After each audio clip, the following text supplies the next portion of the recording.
안녕하세요. 한국경제신문 워싱턴 특파원 이상은입니다. 드디어 트럼프 대통령이 취임을 했습니다. 지난 월요일 취임식 이후에 워싱턴은 지난 일주일 동안 아주 정신없는 한 주를 보냈는데요. 굉장히 말도 많이 하고 그리고 본인이 생각했던 여러 가지 내용들을 인터뷰라든지 기자회견이라든지 여러 연설이라든지 이런 다양한 루트를 통해서 한꺼번에 쏟아내고 있습니다. 지금까지 지난 일주일 동안의 느낌은 이것은 황제의 귀환이다 이런 생각이 들고요.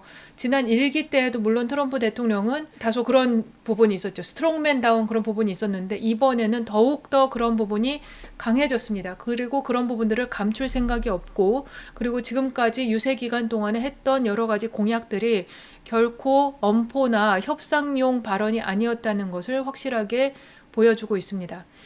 정말 대단한 인물이라는 생각밖에 들지 않는 한 주였는데 지난 일주일을 한번 총정리해보는 그런 시간을 갖도록 하겠습니다.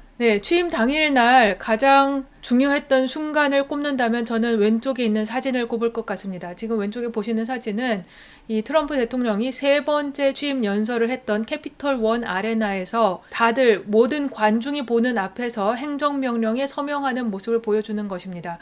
이 행정명령은 이날 여러 가지를 설명을 했지만 그 중에서도 이제 대중 앞에서 관중 앞에서 할 때 핵심적이었던 부분 중에 하나는 1월 6일 의회 의사당에 난입했던 그 사람들을 사면하겠다라는 그거에 서명을 하는 부분이었고요. 굉장한 체력을 보여주었습니다. 정말 이날 1차, 2차, 3차까지 취임사가 갔는데 1차 취임사는 로툰다 홀에서 공식적으로 했던 그 정제된 언어로 했던 취임사였고요.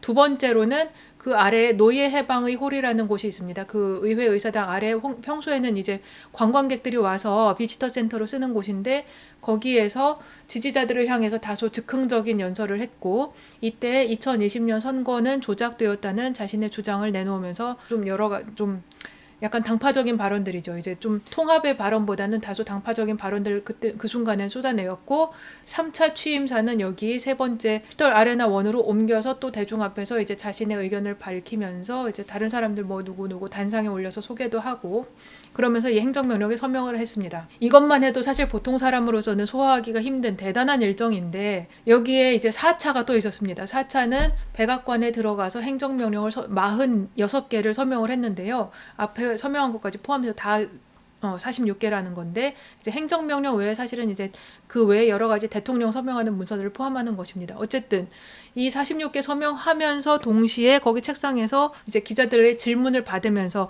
뭐라고요? 나는 그것을 어떻게 생각합니다. 뭐라고요? 그 문제는 이렇게 할 것입니다. 이런 종류의 발언들을 왕창 쏟아내었습니다. 이 기자회견에서 굉장히 중요한 발언들이 많이 나왔고 이때가 이미 저녁 8시가 거의 다 된 시점이었는데 사실은 그 전날부터 시작해서 분초를 다투면서 일정을 소화했는데 그리고 앞서서 말씀드렸듯이 1차, 2차, 3차 취임사를 했는데 그 와중에 행정명령을 46개 서명을 하면서 근데 동시에 상대방이 하는 질문에 귀 기울여서 자신의 첫 멘트들을 이렇게 과감하게 내놓는 거는 정말 웬만한 정치인으로서는 할 수 있는 일이 아닙니다. 정말 대단한 인물이라는 생각이 들고 심지어 그러고도 끝나지 않았어요. 저희 이제 기자들 입장에서는 그 시간쯤에 이제 기사를 막 써서 막 다들 송고를 했을 거잖아요. 근데 자정 무렵에 또 SNS가 소셜미디어에 또 글이 올라오는 거예요. 1000명가량을 국가공무원, 연방공무원을 해고하겠다 이런 종류의 참 대단한 인물이다라고 다들 혀를 내두른 그런 날이었습니다. 이날 있었던 여러 행정명령 중에 이제 사진으로는 이 순간을 제가 꼽을 수 있다고 생각이 되고 또 이제 본인이 생각하는 트럼프가 이제 본인이 그날 굉장히 중요한 일을 했다고 설명하는 것 중에 하나는 에너지 비상사태를 선포한 것입니다. 국가적으로 에너지 비상사태라고 하면서 이제 석유 시추나 이런 것들을 훨씬 규제를 완화하는 조치를 그 46개 서명 중에 포함해서 했고요. 또 국경 비상사태를 선포하는 일도 있었습니다. 이것으로 불법 이민자들을 이제 구금하고 퇴출하고 이렇게 추방하고 하는 조치를 할 수 있게 하는 근거 조항들에 서명을 했습니다. 관세 정책에 관해서는 사실은 굉장히 좀 혼란스러운 부분이 있었습니다. 말은 굉장히 강한 워딩들이 나왔어요. 첫날에 기자회견을 할 때 멕시코하고 캐나다에 25% 관세를 매기겠다. 그리고 2월 1일부터 매기겠다라는 말을 했습니다. 이 워딩 자체는 굉장히 강합니다. 그리고 20일 취임일이기 때문에 2월 1일까지 불과 열흘밖에 남지 않았었잖아요. 그런데 바로 그런 관세 정책을 하겠다고 말하니까 굉장히 센 말이고 그리고 그 다음 날에는 중국에 대해서도 10% 관세를 매기겠다. 지금 있는 관세보다 아마 10%포인트라는 이야기겠죠. 그보다 추가로 10%더 매기겠다라고 말을 했습니다. 역시 마찬가지로 2월 1일부터 실행할 생각이라고 했습니다. 그런데 사실은 가장 많은 사람들이 주목하고 있었던 보편 관세에 대해서는 그것은 아직 준비가 되지 않았다고 말을 했고요. 그리고 나머지 지금 멕시코나 캐나다나 중국에 대해서 관세를 매기겠다는 것도 열흘 후에 하겠다는 것이 지나치게 촉박합니다. 저희가 만약에 어떤 수입업자라고 한다면 관세가 그때부터 매겨진다고 한다면 그날부터 그 물건의 가격은 달라질 수도 있는 거잖아요. 그러면 뭐 회계적으로 해야 될 일도 굉장히 많고 이런 여러 가지 수많은 질문들에 응답을 해줄 수 있는 어떤 기관에서 어떤 절차로 어떻게 관세를 매기겠다 있어야 하는데 그런 부분들이 없이 일단 2월 1일에 시작한다고 했기 때문에 상당히 좀 모호하게 들립니다. 현실적으로 이게 어떻게 진행될 것인지에 대해서 좀 구체적인 부분이 없고요. 너무 없어서 그래서 현장에서는 혼란들이 조금 있는 상황입니다. 그리고 또 나왔던 중요한 발언 중에 하나는 23일 목요일 날 다보스 포럼의 화상 연설로서 발표한 내용들이 있는데 연설에서 트럼프 대통령은 전 세계에 대해서 금리를 낮추라는 말을 했습니다. 그리고 동시에 사우디와 오펙을 향해서 유가를 내리라고 요구를 했습니다. 먼저 유가부터 살펴보면 사우디하고 오펙, 정확하게는 이제 오펙 플러스에 대해서 이제 요구를 한 것이라고 볼 수 있는데요. 이들에게 유가를 낮추라고 했습니다. 그 논리가 뭐냐면 유가하고 우크라이나 전쟁을 연결을 시켰어요. 유가가 떨어지면 우크라이나 전쟁은 즉각 멈출 것이다. 지금은 이 전쟁이 계속될 수 있을 만큼 가격이 높다 이런 말을 했는데요. 이 말은 이제 오펙 플러스가 감산을 했다 이런 말은 안 했지만 오펙 플러스가 지금까지 감산을 통해서 유가를 높은 수준으로 유지하고 있는 그 부분을 비판한 것으로 해석이 되고 있습니다. 오펙은 원래 이제 석유 수출국 기구였는데 이제 오펙 플러스라고 할 때는 거기에 러시아를 추가한 것입니다. 이 러시아가 포함된 오펙 플러스는 지금 감산을 하루에 220만 배럴 감산을 통해서 3월까지 유가를 어느 수준으로 일정 수준으로 높게 유지하려고 노력을 하고 있는데 이제 그렇게 하지 말라는 요구를 했다는 거죠. 그러면서 뭐라고 했냐면 솔직히 대선 전에 내가 유가를 낮출 줄 알았다. 유가를 그들이 낮추지 않은 것에 나는 놀랐다고 했는데요. 그들이 자신의 사랑을 보여줄 수 있었는데 그렇게 하지 않았다. 이런 말을 했습니다. 좀 낯선 표현이죠. 네, 어쨌든 그 발언 이후에 유가는 실제로 좀 떨어졌습니다. 오른쪽에 유가를 이거는 이제 크루드 오일 WTI 서부 텍사스유의 1개월 선물 가격의 추이인데 지난 5일 동안을 살펴보면 74.6달러로 원래는 78달러대에서 시작했다가 74.6달러로 약 5%가량 떨어진 상태입니다. 특히 이 후반부 23일 이후 이 후반부에 떨어진 부분은 트럼프 대통령의 개입이 영향을 주었다고 볼 수 있습니다. 앞부분은 이제 달러 가치나 이런 여러 가지 영향을 받았을 것이고요. 하지만 왼쪽의 차트를 보시면 이제 WTI의 지수를 쭉 이렇게 살펴보면요. 2022년에 우크라이나 전쟁이 발발했을 때 그때에 비하면 사실 지금 유가가 상대적으로는 많이 내려온 수준입니다. 물론 그 전에 비해서 2020년도 이 무렵이나 그보다 더 앞서서 하고 비교한다면 지금 많이 올라와 있다고 할 수 있지만 2022년 그때 우크라이나 전쟁이 터져서 유가가 많이 치솟았을 때 그때에 비하면 역시 많이 좀 내려온 상태라고 할 수 있는데 이거보다 더 내려야만 러시아의 이제 수입원이 차단이 되고 돈줄이 차단이 되고 러시아가 돈줄이 차단이 되면 우크라이나 전쟁을 멈출 것이다. 이런 논리를 펼친 것으로 볼 수 있습니다. 근데 이렇게 요구해도 되나요? 라는 생각이 이제 드는 거죠. 아마 바이든이라면 하지 못했을 말들인데 과연 트럼프구나 이런 생각도 들기도 합니다. 또 트럼프 대통령은 무슨 말을 했느냐면 금리를 낮추라는 요구도 전 세계적으로 금리를 낮추라는 요구도 했는데요. 그 워딩을 살펴보면 내가 유가 말고도 또 금리를 즉각 낮추라고 요구하겠다 이런 표현을 하면서 이 금리는 전 세계에서 떨어져야 한다라고 했습니다. 이제 미국뿐만 아니라 전 세계적으로 금리가 낮아져야 한다고 주장을 했고요. 또 이 다음에 이때는 다보스 포럼에서는 이제 그렇게 말을 했고 그 다음에 또 그날 저녁에 행정명령에 서명을 하면서 내가 미국의 중앙은행보다 금리 문제를 더 잘 안다 이런 발언을 하면서 나는 금리가 많이 내리는 것을 보고 싶다. 조금 내리는 게 아니고 많이 내리는 걸 보고 싶다. 이렇게 얘기를 했습니다. 파월 의장과는 확실하게 갈등을 예고하는 그런 부분인 거죠. 금리를 낮추라고 요구할 때 트럼프의 논리는 금리가 낮아져야 이제 경제가 전반적으로 활성화되고 기업이나 이제 소비자들의 부담이 줄어든다라고 하는 것인데 이제 중앙은행 입장에서는 물가 상승의 가능성을 우려하지 않을 수가 없겠죠. 그러면서 페드가 내 말을 들을 것이다, 리슨할 것이다 라는 그런 기대를 나는 하고 있다, 이렇게도 말을 했습니다. 네, 다음 주에는 사실 FOMC가 예정되어 있습니다. 그러면 시장은 이렇게 금리를 낮출 것으로 혹시 예상을 하고 있는가? 전혀 그렇지 않죠. 지금 현재 페드 워치를 살펴보면 현 수준대로 4.25에서 4.5% 수준으로 동결할 것이라는 전망이 압도적으로 우위를 차지하고 있고요. 앞서서 2주 전에 저희가 이 페드 워치 한번 살펴봤는데 그때하고 지금하고 수치는 크게 차이 나지 않습니다. 오히려 조금 더 올라갔죠. 95%대에서 97%대로 확률이 더 올라갔습니다. 오른쪽에 보시는 것은 페드워치에서 2026년 말, 내년 말 기준으로 미국 중앙은행의 금리가 어느 정도일 것인가를 예상해보는 그런 수치입니다. 그러면 지금 살펴보시면 4.25, 지금 현재 이 정도 수준인데 이 정도에 그대로 머물 것이라는 그런 전망은 1.8%에 불과하고 올릴 것이라는 전망도 사실은 없습니다. 이보다 낮아질 거다라는 전망들이 대부분이고 이 수치들은 그러나 2025년 말 수치하고 크게 차이 나지 않습니다. 그러니까 올해 연말까지 한 번 내리거나 두 번 내리거나 세 번 내리는 정도 수준에서 혹은 네 번 내리는 수준에서 3, 4회 정도 내리는 수준에서 분포가 되어 있고 두 번 정도 내린다고 하면 사실 그렇게 많이 내린다고 보기는 조금 어렵겠죠. 여기에서 뭐 조금 내리는 수준에서 멈출 것이라고 보는 거고요. 더 이상 많이 못 내린다는 것을 이 페드워치는 오히려 전망하고 있다고 볼 수 있습니다. 그리고 그러한 수준이 내년 말까지도 갈 것이다 라는 얘기입니다. 그리고 트럼프 대통령이 지난주 발표한 이야기 중에 굉장히 주목을 받았던, 굉장히 눈길을 끌었던 부분 중에 하나는 인공지능 프로젝트입니다. 스타게이트라고 하는 이름의 프로젝트를 시작하겠다고 발표를 했는데 이 내용은 AI 인프라를 투자하겠다는 겁니다. 거기 5천억 달러 규모, 무려 700조 원 규모의 돈이 투자되도록 하겠다는 것인데 이 돈은 데이터 센터를 설립하거나 하는 데 쓰도록 할 겁니다. 근데 이 스킴이 조금 재미있는데요. 세금은 쓰지 않고 투자 유치만으로 5천억 달러를 모아서 이러한 인프라 투자가 이루어지도록 하겠다. 그래서 미국을 인공지능의 수도로, 그리고 또 미국이 중국에 대비해서 압도적인 기술력을 갖도록 하겠다는 그런 주장입니다.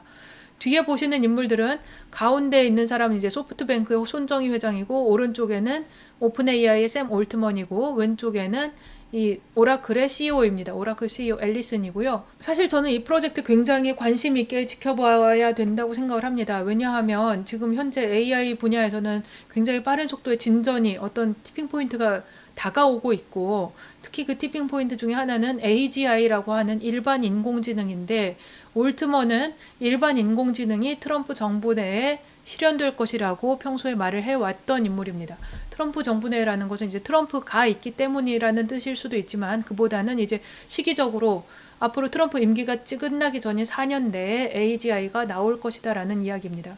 AGI의 수준이 어느 정도인가는 물론 이제 굉장히 사람마다 이야기가 다를 수 있습니다. 그거는 뭐 어마어마한 것일 수도 있고 그렇지 않고 소소한 것일 수도 있는데 어쨌든 지금까지 우리가 보아왔던 AI, 챗GPT 정도의 그런 수준에서 한 단계 업그레이드된 새로운 모델이 준비되고 있는 상황인 것은 맞습니다. 근데 이 오픈 AI라고 해서 무한정한 자원을 마음대로 쓸 수는 없고 거기에는 다 돈이 들어가잖아요. 데이터 센터가 필요하고 거기에 걸맞는 AI 반도체 칩이 있어야 되고 또 전력도 있어야 되고 이런 종류의 투자가 필요한데 오픈 AI한테 사실 그만큼의 돈이 물론 많은 투자를 받았고 하지만 그럼에도 불구하고 계속 돈이 부족한 그런 상태입니다. 그래서 머스크가 바로 그 부분을 지적을 했습니다. 돈이 없다. 이런 5천억 달러 하겠다고 내가 잘 아는데 여기 지금 돈 모아오겠다고 했던 소프트뱅크 100억 달러밖에 없을걸? 근데 5천억 달러라고? 장난하냐? 약간 이런 식으로 얘기를 했습니다. 그랬더니 이제 올트먼하고 이제 말싸움이 벌어졌죠. 올트먼이 와서 볼래? 내가 지금 데이터 센터 짓고 있는 이런 거 볼래? 그리고 지금 그 말은 거짓말이다. 이런 식으로 서로 간에 이제 막 다투고 있는 중입니다. 어쨌든 중요한 것은 지금 이 상황이 중국과 미국 간에 앞으로 미래의 기술을 AI 기술의 선점을 누가 하느냐를 가지고 다투는 굉장히 중요한 국면에서 미국이 대규모 투자를 선언했다는 부분에 의의를 둬야 될 것 같습니다. 그게 실제로 5천억 달러일지 아닐지는 잘 모릅니다. 솔직히 말하면 저도 5천억 달러는 좀 과하지 않나 이런 생각이 들어요. 그렇지만 어쨌든 미국이 그리고 트럼프 정부가 이러한 이니셔티브를 가지고 가겠다는 그 의지 자체는 굉장히 중요한 의미가 있고 그리고 그거에 따라서 앞으로 관련된 기업들이 계속해서 부스트가 될 수 있는 그런 가능성을 내포하고 있다는 생각이 듭니다. 네, 그래서 지난 한 주 동안 증시가 어떻게 움직였느냐 저도 굉장히 재미있게 지켜보았는데 증시는 매우 환호했습니다. 역시 트럼프 정부에 대해서는 확실히 시장 친화적으로 느껴지는 것 같아요. 뭐 금리를 낮추겠다는 이런 발언들도 그렇고 그리고 AI 투자를 하겠다는 발언도 그렇고 여러 가지 그 부분들이 모두 다 증시를 조금 더 부스트하는 좀 끌어올리는 그런 방향으로 작용을 했습니다. 비트코인도 지금 트럼프 대통령 취임 이후에 오르내리기는 했지만 현재 10만 달러 위쪽에서 지금 10만 5천 달러 선에서 거래가 되고 있습니다. 지난 한 주 동안에 이제 랠리를 주도한 것은 AI 관련된 주식들이 역시 주목을 많이 받았고요. 가운데 보시는 오라클은 평소에는 그렇게까지 주목을 받지는 못하였는데 이번에 완전히 물들어왔습니다. 그래서 지난 5일 동안, 지난 한 주 동안에 13.3%가량 올랐고요. 지금 여기 보시면 여기 이날을 굉장히 치솟은 걸 보실 수 있습니다. 190달러를 넘어서 거의 200달러 가까이 찍고 내려온 그런 날이었습니다. 대단한 상승률을 보였는데 이제 그 뒤로는 살짝 조정이 된 그런 수준으로 보이고 어쨌든 이 AI 인프라 투자에서 오라클이 하는 역할이 굉장히 주목을 받는 분위기입니다. 왼쪽에 보시는 엔비디아도 지난 한 주 동안에 4.5%가량 상승하는 모습을 보여줬고요. 막판에 조금 내려오기는 했지만 중간에 상당히 이제 150달러 가까이 찍고 내려왔습니다. 테슬라는 그거에 비하면 지난 한 주 동안에 3.5%가량 내린 상태인데 그동안에 이제 올랐던 것에 비하면 다소 조금 부진한 모습이기도 하죠. 근데 뭐 머스크하고 이제 트럼프의 간에 이제 갈등이 조금 주목을 받은 부분들도 있었고 그리고 이제 이번 주가 워낙 AI 같은 그런 주식들을 중심으로 이제 상승했기 때문에 상대적으로 좀 주춤했던 것으로 보입니다. 네, 달러 가치는 다소 약세로 돌아섰습니다. 지금 그동안에 워낙 강세 분위기가 막 치솟아 왔는데 오히려 트럼프 대통령 취임 이후에 약간은 조정을 받고 있는 그런 분위기이고요. 물가 상승에 대한 우려 그리고 재정 적자에 대한 우려 이런 것들이 반영이 된 것으로 시장에서는 해석이 되고 있습니다. 그래서 사실은 관세 이야기가 나왔을 때 멕시코나 캐나다의 달러 대비 가치가 그 통화 가치가 오히려 낮아질 것으로 생각했는데 그렇지 않고 약간은 올라갔습니다. 이것은 전체적으로 달러 가치가 약간 약세를 띈 것에 그런 것에 더 영향을 받았기 때문으로 해석이 됩니다. 네, 피트 헤그세스에 이어서 트럼프 대통령도 한 번 더 북한은 핵 보유국이라는 표현을 썼습니다. 뉴클리어 파워라는 표현을 취임 이후에 기자들과의 회견에서 질문에 답변하면서 이제 북한은 핵 보유국이라는 표현을 한 번 썼고 그 다음에 폭스뉴스 왼쪽에 보시는 사진은 이제 폭스뉴스 인터뷰인데요. 폭스뉴스 인터뷰에서도 김정은은 스마트 가이다. 그리고 그를 만나겠다. 이렇게 말을 했습니다. 그러면서 무엇이라고 했느냐면 오바마나 바이든이 설정한 규칙이 너무 강했다. 그래서 미국하고 북한 사이에 대화나 협상이 이루어지는 것을 방해했다. 이런 식의 표현을 썼는데요. 사실은 한국 내에서는 한국 정부는 북한은 핵 보유국이라는 트럼프나 헤그세스의 발언에 대해서 다소 그걸 과대 해석하지 말자고 경계하는 분위기가 있습니다. 여전히 여전히 우리의 목표는 한반도 비핵화이고 그러한 목표를 견지하자는 데 있어서 한국하고 미국의 입장이 다르지 않다라는 그런 말을 외교부에서는 계속 기자들한테 전달을 하고 있습니다. 한국의 외교부에서 전달을 하고 있고 또 미국의 대사관에서도 여기 특파원 간담회에서 그런 식의 설명을 했습니다. 조태열 외교장관과 최근에 마코 루비오 장관 사이에 국무장관 사이에 이제 통화가 있고 했는데 이럴 때에도 그러한 목표가 서로 간에 공유가 되었다는 취지인데요. 그러나 사실은 저는 이제 심상치 않다라고 생각을 합니다. 그리고 이러한 트럼프 마음속에 실제로 무엇이 있을까? 계속 한반도 비핵화라는 목표를 향해서 가자는 생각을 가지고 있다면 오바마나 바이든의 규칙이 너무 강해서 문제가 있었다라는 식의 발언을 하지 않았을 거라는 생각이 듭니다. 분명히 그러한 규칙을 조금 완화하자는 주장을 담고 있을 것이고 그러한 규칙을 완화하려면 우리가 한반도 비핵화라는 이런 강력한 목표를 조금 후퇴시켜야 한다는 취지의 그런 생각을 하고 있지 않을까. 그러니까 북한은 핵 보유국이라는 표현을 쓰지 않았겠는가 이런 생각이 듭니다. 그래서 어떤 칼럼을 보았을 때 제가 굉장히 공감했던 부분이 있었는데 지난 30년 동안의 북핵 외교가 사실상 실패가 아니었는가 우리가 좀 자성을 해야 될 때가 아니냐 이런 것이었는데요. 한반도 비핵화, 북한 비핵화 이게 굉장히 듣기 좋습니다. 그리고 북한이 핵을 보유했다는 것을 인정하지 않는다는 것도 그 취지는 공감이 됩니다. 이해는 되는데 실질적으로 어떤 변화를 이루어내는 데에는 그것이 걸림돌이 되지 않았는가 하는 생각이 드는 거죠. 네, 앞서서 트럼프 대통령은 지난 일기 때 본인이 성취를 했다. 자신은 성공적이었다고 표현을 했습니다. 근데 사실은 정말 성공적이었는지는 그거는 이제 꼭 그렇지는 않은 부분들이 있습니다만 어쨌든 북미 정상회담을 하긴 했고요. 2018년 6월 12일 날 1차 북미 정상회담 최초로 있었습니다. 싱가포르에서 있었고 이때 굉장한 성과가 있었죠. 한반도의 항구적인 평화 체제를 위해서 공동으로 노력하자는 선언에 양쪽이 서명을 했으니까요. 하지만 이렇게 싱가포르 회담을 해놓고도 북한이 미사일이나 핵무기 개발을 완전하게 멈추지는 않았습니다. 초반에는 이제 좀 자제하는 모습을 보였으나 뒷부분에 가서는 결국에는 다시 다 하고 있었고, 이러한 부분들 때문에 2019년에 2월 27일 날 하노이 회담이 열렸는데 이때 양쪽은 서로 가서 만나서 뭔가를 이루어낼 수 있을 줄 알았지만 서로 시각차가 굉장히 분명했기 때문에 북한은 자기들이 영변의 비핵화를 하겠다고 들고 왔는데 이제 트럼프 쪽에서는 영변 비핵화 말고는 그것 가지고는 안 되고 전면적인 비핵화, 다른 지역까지도 다 포함하는 비핵화를 요구했고 이제 그것을 북한이 받지 않으면서 결국 이 회담은 결렬이 되었습니다. 그리고 이제 이후에 6월 30일 날 양측은 이제 판문점에서 짧게 만났지만 더 이상 이제 핵 문제에 관해서 더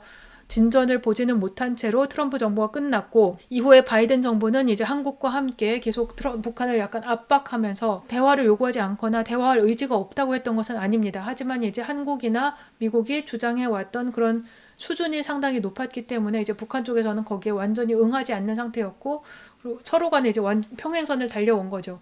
이 평행선을 달려온 상태가 사실은 지금까지 한국하고 미국이 정석으로 가지고 있었던 그런 태도인데, 이 정석의 이 태도가 맞지 않다, 도움이 되지 않는다는 것이 트럼프 대통령의 생각입니다. 그렇기 때문에 이번에 이제 3차 북미 정상회담을 할 수 있다고 본인은 말을 하는 것인데, 그것이 어떤 대가를 치러야 하는가에 대해서는 우리가 좀 생각을 해봐야 될 것 같습니다. 이러한 가운데 북한은 25일 날에 전략 순항 미사일을 발사를 했습니다. 2시간 동안 날아가서 1500km 날아갈 수 있는 굉장히 장거리 미사일이고요.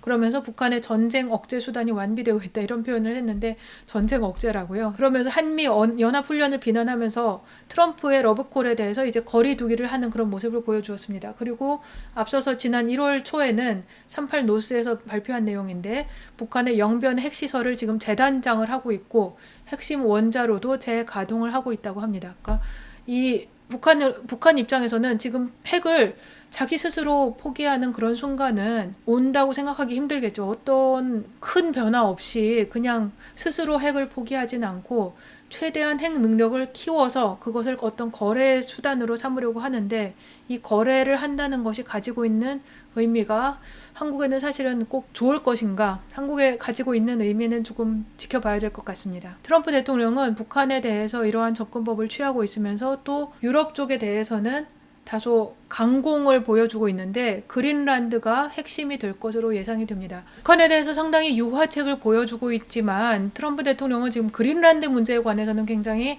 강경한 태도를 유지하고 있습니다. 트럼프 대통령은 라스베가스에서 이제 이쪽으로 넘어오는 비행기 안에서 기자들하고 만나가지고 이야기를 했는데, 이 자리에서 뭐라고 했냐면 굉장히 강한 발언을 했습니다. I think we are going to have it, 그렇게 말을 했는데요. 우리는 가질 것이다, 그린란드를 가질 것이다 라고 했는데, 이것은 단순하게 그린란드하고 무역 관계를 강화해서 실질적으로 그린란드가 미국과 함께 움직이도록 하게끔 만들겠다 이런 수준이 아닙니다. have it 하겠다고 했기 때문에 미국령으로 만들겠다는 취지이고 미국에 혹은 주로 편입하겠다는 그런 취지인 것이 뚜렷한 거죠. 이런 발언은 이제 현재 덴마크령인데 이제 유럽에 대해서 상당히 도전적으로 들릴 수밖에 없습니다. 그러면서 뭐라고 했냐면 5만 6천 명의 그린란드 주민은 미국과 함께 하고 싶어 한다. 우리는 자유세계를 보호하기 위해서 그렇게 해야만 한다는 취지로 말을 했는데요. 앞서서 이제 덴마크 총리하고도 통화를 했습니다. 그 총리하고 통화한 내용이 이제 파이낸셜 타임즈에 보도가 되었는데, 이 통화가 굉장히 격렬했다고 하고요. 엄포용이나 유럽과 나토의 방위비를 높이기 위한 그런 협상용 전략이 아니고 트럼프가 진짜로 자기 임기 내에 그린란드를 가져오려고 한다는 그런 것이 이제 뚜렷해졌습니다. 사실은 그리고 그것이 가능합니다. 지난번에 그린란드 관한 편에서도 말씀을 드렸듯이 미국이 그린란드를 갖고 싶어하는 것은 굉장히 오랜 역사를 가지고 있고, 또 그린란드도 언제든지 덴마크를 떠날 권리가 있습니다. 그래서 그린란드 사람들이 5만 6천 명의 주민들이 어떠한 혜택을 받고 우리는 미국령이 되겠다고 선언한다면 그렇게 되는 겁니다. 그래서 그게 불가능한 일은 결코 아니지만 대신에 대가가 있을 수 있는데, 그 대가는 미국과 유럽의 강고한 서방의 동맹이 깨지는 그런 기제가 될 수 있는 거죠. 유럽이 쉽게 미국의 손을 놓을 수는 없겠지만 현재 트럼프는 굉장히 유럽을 압박을 많이 하고 있습니다. 나토의 방위비 정도의 수준이 아니라 지금 그린란드를 가져오겠다고 하는 것은 유럽으로서는 뭐랄까 받아들이기가 힘든, 그리고 덴마크는 EU의 일원이기 때문에 유럽연합의 전체적인 주권을 건드리는 그런 의미를 담고 있습니다. 그래서 이것이 어디까지 영향을 주게 될지에 대해서는 우리가 좀 지켜봐야 될 것 같습니다. 네, 오늘은 여기까지 하겠습니다. 조금 내용이 길어졌네요. 다음 주에 또 즐거운 이야기로 다시 한번 만나 뵙도록 하겠습니다. 설날인데 새해 복 많이 받으세요. 감사합니다.